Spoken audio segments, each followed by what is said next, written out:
ನಗರದ ಪ್ರತಿಷ್ಠಿತ ಗುರೂಜಿ ಕಲಾ ಮತ್ತು ವಾಣಿಜ್ಯ ಮಹಾವಿದ್ಯಾಲಯ ಮತ್ತು ಕೆವಿಪಿ ದಣ್ಣೂರ್ ಪದವಿ ಪೂರ್ವ ಕಾಲೇಜಿನ ಪ್ರಥಮ ವರ್ಷ ವಿದ್ಯಾರ್ಥಿಗಳ ಸ್ವಾಗತ ಸಮಾರಂಭ ಹಾಗೂ ಗಣಕಯಂತ್ರ ಪ್ರಯೋಗಾಲಯ ಉದ್ಘಾಟನಾ ಸಮಾರಂಭವು ಅದ್ದೂರಿಯಾಗಿ ಜರುಗಿತು.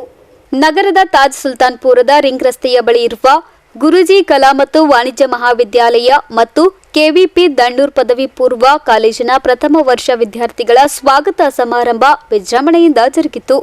ಸಮಾರಂಭದಲ್ಲಿ ಭಾಗವಹಿಸಿದ ಖ್ಯಾತ ಉದ್ಯಮಿ ಮಲ್ಲಿಕಾರ್ಜುನ್ ಕೆಂಜಿ ಅವರು ಜ್ಯೋತಿ ಬೆಳಗಿಸುವ ಮೂಲಕ ಕಾರ್ಯಕ್ರಮವನ್ನು ಉದ್ಘಾಟಿಸಿದರು.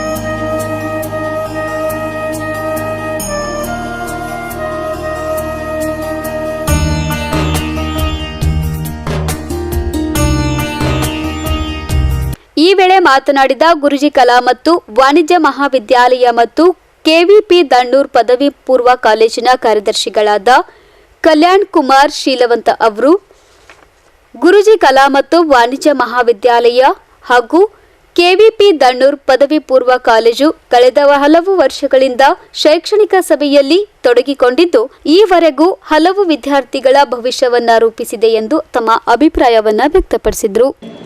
ಇಲ್ಲೆಲ್ಲ ನಮ್ಮ ಪ್ರಾಚಾರ್ಯರು, ಉಪನ್ಯಾಸಕರು ಮತ್ತು ಎಲ್ಲ ವರ್ಗದವರು ನಾವೆಲ್ಲ ಏನ್ ಅನ್ಕೊಂಡಿದ್ದಾರೆ, ನಾವೊಂದು ಅವಿಭಕ್ತ ಕುಟುಂಬದವರು. ಇಲ್ಲಿ ಪ್ರಾಚಾರ್ಯರು, ಇಲ್ಲಿ ಕೆಲಸ ಮಾಡೋರು, ಇಲ್ಲಿ ಉಪನ್ಯಾಸಕರು, ಇಲ್ಲಿ ಅಧ್ಯಕ್ಷರು, ಇಲ್ಲಿ ಯಾವುದೇ ಭೇದ ಭಾವನೆ ಇಲ್ಲ. ಎಲ್ಲರೂ ಸೇರಿ ಮಕ್ಕಳನ್ನ ಒಂದು ಒಳ್ಳೆ ನಿಟ್ಟಿನಲ್ಲಿ ಅವರ ಜವಾಬ್ದಾರಿ ತಗೊಂಡು ಕೆಲಸ ಮಾಡೋಣ ಅಂತ ಎಲ್ಲರೂ ಸೇರಿ ಕೆಲಸ ಮಾಡ್ತಿದ್ದೇವೆ. ಆ ಮಕ್ಕಳಿಗೋಸ್ಕರ ನಾವೊಂದು ಗಣಕಯಂತ್ರದ ಪ್ರಯೋಗಗಳನ್ನು ಮಾಡಿದ್ದೇವೆ. ಆಮೇಲೆ ಪ್ರೊಜೆಕ್ಟರ್ ಮೂಲಕ ಅವರಿಗೆ ಮುಂದಿನ ದಿನಗಳಲ್ಲಿ ಒಳ್ಳೆಯ ಸ್ಪೋಕನ್ ಇಂಗ್ಲಿಷ್ ಆಗಲಿ, ಸಿಟಿ ಕೋಚಿಂಗ್ ಆಗಲಿ, ಜನರಲ್ ನಾಲೆಜ್ ಆಗಲಿ, ಹೀಗೆ ನಮ್ಮಲ್ಲಿ ಬರುವಂತಹ ಎಲ್ಲ ವಿದ್ಯಾರ್ಥಿಗಳನ್ನ ಒಂದು ಪರಿಪಕ್ವವಾಗಿ ಮಾಡಿ ಕಳಿಸುವ ಜವಾಬ್ದಾರಿಯನ್ನ ನಮ್ಮೆಲ್ಲ ಉಪನ್ಯಾಸಕರು, ಪ್ರಾಚಾರ್ಯರು, ನಾನು ಕೂಡ ಅದರಲ್ಲಿ ಭಾಗಿಯಾಗಿದ್ದೀನಿ. ಅದಕ್ಕೆ ಎಲ್ಲ ವಿದ್ಯಾರ್ಥಿಗಳು ಇದನ್ನ ಸರಿಯಾಗಿ ಸದುಪಡಿಸಬೇಕು. ಮತ್ತೆ ಇಲ್ಲಿ ಬಂದಿರುವಂತಹ ಎಲ್ಲ ಗಣ್ಯರ ಅತಿಥಿಗಳು, ಇವೆಲ್ಲ ಸುಮ್ಮನೆ ಸಾಮಾನ್ಯ ವ್ಯಕ್ತಿಗಳೆಲ್ಲ ಬಂದಿರುವಂತಹ ಅತಿಥಿಗಳೆಲ್ಲ ಒಂದಿಲ್ಲ ಒಂದು ಇದರಲ್ಲಿ ತಮ್ಮನ್ನು ತಾವು ರೂಪಿಸಿಕೊಂಡಂತ ಶ್ರೇಷ್ಠ ವ್ಯಕ್ತಿಗಳು. ಅವರೆಲ್ಲ ಬಂದು ನಿಮ್ಮೊಂದು ಎರಡು ಮಾತು ಹೇಳ್ತಾರಲ್ಲ, ಅದು ನಿಮ್ಮ ಪುಣ್ಯ ಅಂತ ಅನ್ಬೋದು. ಯಾಕಂದ್ರೆ ಸುಮ್ನೆ ಬಾ ಅಂದ್ರೆ ಯಾರು ಬರಂಗಿಲ್ಲ, ಆದ್ರೆ ಅಥವಾ ನೀವು ದುಡ್ಡು ಕೊಟ್ಟು ಕರ್ಸ್ತಂದ್ರೆ ಯಾರು ಬರಂಗಿಲ್ಲ. ಏನು ನಮ್ಮ ಮೇಲೆ ಇಟ್ಟಿರುವಂತಹ ಒಂದು ಗೌರವ, ಪ್ರೀತಿ, ವಿಶ್ವಾಸಕ್ಕೆ ಎಲ್ಲ ಬಂದು ನಿಮ್ಮನ್ನೆಲ್ಲ ಒಂದು ಒಳ್ಳೆಯ ಪ್ರೇರಣೆ ಕೊಡ್ಲಿ ಅಂತ ಉದ್ದೇಶದಿಂದ ಅವರೆಲ್ಲ ಬಂದು ನಮ್ಮನ್ನೆಲ್ಲ ಒಂದು ಆಶೀರ್ವಾದ ರೂಪದಲ್ಲಿ ನಮ್ಮ ಎರಡು ಮಾತು ಹೇಳ್ತಾರಲ್ಲ, ಅದು ಬಹಳ ದೊಡ್ಡ ವಿಷಯ. ಯಾಕಂದ್ರೆ ಭೂಮಿಗೆ ಬಿದ್ದ ಬೀಜ, ಎದೆಗೆ ಬಿದ್ದ ಅಕ್ಷರ, ತಲೆಗೆ ಹತ್ತಿದ ಜ್ಞಾನ ಇಂದಿಲ್ಲ ನಾಳೆ ಫಲ ಕೊಟ್ಟೆ ಕೊಡ್ತದೆ. ಅದಕ್ಕೆ ಉಪನ್ಯಾಸಗಳು ಹೇಳಿದಂತಹ ಪಾಠವನ್ನ ನಮ್ಮ ಗಣ್ಯಾತಿಥಿಗಳು, ಮುಖ್ಯ ಅತಿಥಿಗಳು ಹೇಳುವಂತ ಒಂದೆರಡು ವಾಕ್ಯಗಳನ್ನ ನೀವು ಮನದಲ್ಲಿ ಇಟ್ಕೊಂಡ್ರ ಮುಂದಿನ ಭವಿಷ್ಯದಲ್ಲಿ ಏನಾದರೂ ಸಾಧನೆ ಮಾಡಬಹುದು. ಯಾಕಂದ್ರೆ ನಾವು ಹೇಳೋದ್ರನ್ನೆಲ್ಲ ನೀವು ಒಂದು 10% ನಮ್ಮನ್ನ ಸಪೋರ್ಟ್ ಮಾಡಿದಾಗ ಮಾತ್ರ ಅದು ಏನಾದರೂ ಮಾಡ್ಲಿಕ್ಕೆ ಸಾಧ್ಯ ಇದೆ. ಯಾಕಂದ್ರೆ ಒಂದು ಕಾರ್ಯ ಸಂಪೂರ್ಣವಾಗಬೇಕಾದ್ರೆ 99% ಎಫರ್ಟ್, 1% ಲಕ್ ಇದ್ದಾಗ ಮಾತ್ರ ಅದನ್ನ ಕಾರ್ಯವನ್ನು ಸಾಧಿಸಕ್ಕೆ ಸಾಧ್ಯ ಇದೆ. ಬಳಿಕ ಮಾತನಾಡಿದ ಪ್ರಾಚಾರ್ಯ ಕೆ ಗಿರಿಮಲ್ಲ ಅವರು ಗುರೂಜಿ ಕಲಾ ಮತ್ತು ವಾಣಿಜ್ಯ ಮಹಾವಿದ್ಯಾಲಯ ಹಾಗೂ ಕೆವಿಪಿ ದಣ್ಣೂರ್ ಪದವಿ ಪೂರ್ವ ಕಾಲೇಜಿನ ಶೈಕ್ಷಣಿಕ ಸೇವೆಯನ್ನ ಕೊಂಡಾಡಿದರು. ಪ್ಯಾಡನ್ನ ಕಾಣಿಕೆಯಾಗಿ ಕೊಟ್ಟರು. ಆಮೇಲೆ ಪುಸ್ತಕವನ್ನ ತಪ್ಪದೆ ಎಲ್ಲ ಸನ್ಮಾನಿತರಿಗೆ ಕೊಟ್ಟರು. ಇದು ನಮ್ಮ ಸಂಸ್ಕಾರವನ್ನು ಕಲಿಸಬೇಕು. ಕಲ್ಯಾಣ್ ಕುಮಾರ್ ಶೀಲವಂತ ಇದ್ದಾರೆ ಅಂದ್ರೆ ಅವರ ಹೆಸರು ಕಲ್ಯಾಣ್ ಕುಮಾರ್. ಎಲ್ಲೆಲ್ಲಿ ಊಟ ಉಪಚಾರ ಇರುತ್ತೆ, ಎಲ್ಲೆಲ್ಲಿ ಮಾನ ಸನ್ಮಾನಗಳು ನಡೀತವೆ, ಎಲ್ಲೆಲ್ಲಿ ಇಂತಹ ಸಂದರ್ಭಗಳಲ್ಲಿ ತನುಮನ ಧನದೊಂದಿಗೆ ಮುಂದಾಗಿ ನಿಂತು ಕೆಲಸ ಮಾಡ್ತಕ್ಕಂಥ ಒಬ್ಬ ವ್ಯಕ್ತಿ, ಒಂದು ಶಕ್ತಿ ಯಾರಾದ್ರೆ ಕಲ್ಯಾಣ ಕುಮಾರ್ ಶೀಲ. ಇಂಥ ಸಂದರ್ಭದಲ್ಲಿ ಸಾಧಿಸುವ ಛಲ ನಿಮ್ಮಲ್ಲಿದೆ. ನಿಮ್ಮ ಹಂಬಲಕ್ಕೆ ಬೆಂಬಲವಾಗಿ ಸಾಕಷ್ಟು ಸಂದರ್ಭಗಳು ಒದಗಿರುತ್ತವೆ. ಆ ಛಲವೇ ಇಲ್ಲ ಎಂದಾಗ ಯಾವ ಬಲವೂ ನಿಮ್ಮನ್ನು ಕಾಪಾಡ. ಸೊ ಇಂಥ ಸಂದರ್ಭದಲ್ಲಿ ಈಗಾಗಲೇ ವಿದ್ಯಾರ್ಥಿನಿಯರ ಮಾತುಗಳನ್ನು ಕೇಳಿದ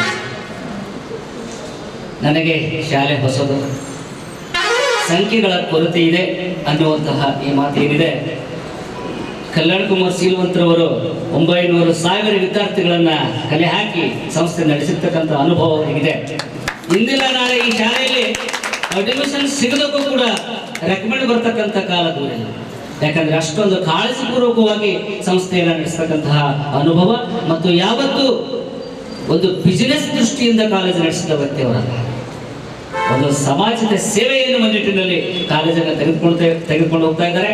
ಸೊ ಹಾಗಾಗಿ ಕಲ್ಯಾಣ ಕುಮಾರ್ ಇದ್ದಾರೆ ಅಂತಂದ್ರೆ ಅಲ್ಲಿ ಎಲ್ಲ ಮೌಲ್ಯಗಳು ಅಡಗಿವೆ ಅಂತಕ್ಕಂಥದ್ದು ನಮ್ಮೆಲ್ಲ ಮಿತ್ರ ಬಾಂಧವರ ಒಂದು ಅಭಿಪ್ರಾಯ. ಇದೇ ವೇಳೆ ಸಮಾರಂಭದಲ್ಲಿ ವಿದ್ಯಾರ್ಥಿಗಳು ಶಾಲೆಯ ಆಡಳಿತ ಮಂಡಳಿ ಹಾಗೂ ಶಿಕ್ಷಣದ ಕುರಿತು ತಮ್ಮ ಅನಿಸಿಕೆಗಳನ್ನು ಹಂಚಿಕೊಂಡರು. ಎರಡನೇದಾಗಿ ಶ್ವೇತಾ ಮ್ಯಾಮಿಗೆ ಧನ್ಯವಾದಗಳು ಹೇಳ್ತೇನೆ. ಶ್ವೇತಾ ಮ್ಯಾಮ್ ನಮ್ಗೆ ಸ್ಕೂಲಿಗೆ ಬಂದು ಹೇಳಿದಿಲ್ಲ ಅಂದ್ರೆ ನನಗೆ ಕಾಲೇಜ್ ಗೊತ್ತಿರ್ತಿದ್ದಿಲ್ಲ. ಅವ್ರು ಬಂದು ಹೇಳಿದ್ಮ್ಯಾಗ ಬಂದೆ. ಮೊದಲೇ ಈಗ ಸ್ಟಾರ್ಟ್ ಆಗ್ಯದ ಹೆಂಗಿರ್ತದೆ ಅನ್ಕೊಂಡು ಬಂದೆ, ಬಟ್ ಎಲ್ಲ ಚೆನ್ನಾಗಿದೆ. ಹಾಗೆ ಕಂಪ್ಯೂಟರ್ ಸ್ಟಾರ್ಟ್ ಮಾಡಿದ್ದಾರೆ. ಎಲ್ಲ ಲೆಕ್ಚರ್ಸ್ ಚೆನ್ನಾಗಿ ಹೇಳುತ್ತಾರೆ. ನಮ್ಮ ಶ್ವೇತಾ ಮ್ಯಾಮ್ ಬಂದು ನಮ್ಮ ಸ್ಕೂಲಿಗೆ ಬಂದು ಹೇಳಿದ್ರು ನಮ್ಮ ಸ್ಕೂಲಿಗೆ ಬರ್ರಿ ಅಂತ. ನಾನು ಎಕ್ಸಾಮ್ ಮುಗಿದ್ಮೇಲೆ ಗೋಲ್ ಮಾಡ್ಬೇಕಂತ ಅಂದ್ಕೊಂಡಿದ್ದೆ, ಬಟ್ ಇಲ್ಲಿ ಯಾರು ಚೆನ್ನಾಗಿಲ್ಲ. ಹೀಗೆ ಫಸ್ಟ್ ಶುರು ಮಾಡ್ಯಾರೇನೋ ಅಂದ್ಕೊಂಡು ಮತ್ತು ರಿಟರ್ನ್ ಫೋನ್ ಕಟ್ ಮಾಡಿಬಿಟ್ಟೆ. ಹಾಗೆ ಫಸ್ಟ್ ಟೀಚರ್ಸ್ ಡೇ ಬಂದಿನ ನಾನು ಇನ್ನು ಅಡ್ಮಿಷನ್ ಮಾಡಬಾರ್ದು ಅಂದ್ಕೊಂಡೇ ಬಂದಿದ್ದೆ ಇಲ್ಲಿ. ಯಾಕಂದರೆ ಇನ್ನೊಂದು ಸ್ವಲ್ಪ ಜನ ಕಮ್ಮಿ ಇತ್ತು, ಹೇಗೆ ಹೇಳ್ತಾರೇನೋಪ್ಪ, ಚೆನ್ನಾಗಿ ಹೇಳ್ತಾರೇನಿಲ್ಲೋ ಅನ್ನೋ ಭಯನೂ ಇತ್ತು. ಹಾಗೆ ನಾನು ರಿಟರ್ನ್ ಕೇಳೋದು, ನಾನು ಹುಚ್ಚು ಮಾಡ್ತಾ ಇದ್ದೆ. ಬೈತಾರೇನೋ ಅಡೋ ಮಾತಾಡ್ತಾ ಇದ್ದೆ, ಬೈತಾರೇನೋ ಭಯನೇ ಇತ್ತು. ಜಸ್ಟ್ ಇನ್ನು 2 ಡೇ ಆದ ಕ್ಷಣನೇ ಎಲ್ಲರೂ ಪರಿಚಯ ಆಗಿಬಿಟ್ರು. ಮ್ಯಾಮ್ ಟೀಚರ್ಸ್ ಏನಂತ ಎಲ್ಲ ಆಗ್ತಾ ಇತ್ತು. ಏನೂ ಬಯೋದಿಲ್ಲ, ಮಿಸ್ಟೇಕ್ ಆದರೆ ಬಾರ್ ಹೇಳ್ತಾ ಇರ್ತಾರೆ, ತನ್ನ ಮಕ್ಕಳ ಥರ ಎಲ್ಲ ಕೇರ್ ಮಾಡ್ತಾ ಇರ್ತಾರೆ. ಸಮಾರಂಭದಲ್ಲಿ ಗುಲ್ಬರ್ಗಾ ವಿಶ್ವವಿದ್ಯಾಲಯದ ಸಿಂಡಿಕೇಟ್ ಸದಸ್ಯರಾದ ಉದಯಕಾಂತ್ ಪಾಟೀಲ್, ಬಿಎಸ್ ಮಾಲಿ ಪಾಟೀಲ್, ಧರ್ಮರಾಯ ಜವಳಿ, ವೀರಭದ್ರ ಸ್ವಾಮಿ, ಆಡಳಿತ ಮಂಡಳಿಯ ಸದಸ್ಯರು, ಪ್ರಾಚಾರ್ಯರು, ಅಧ್ಯಾಪಕರು ಹಾಗೂ ಶಾಲೆಯ ಅನೇಕ ವಿದ್ಯಾರ್ಥಿಗಳು ಉಪಸ್ಥಿತರಿದ್ದರು. Bureau report in Gulbarga news.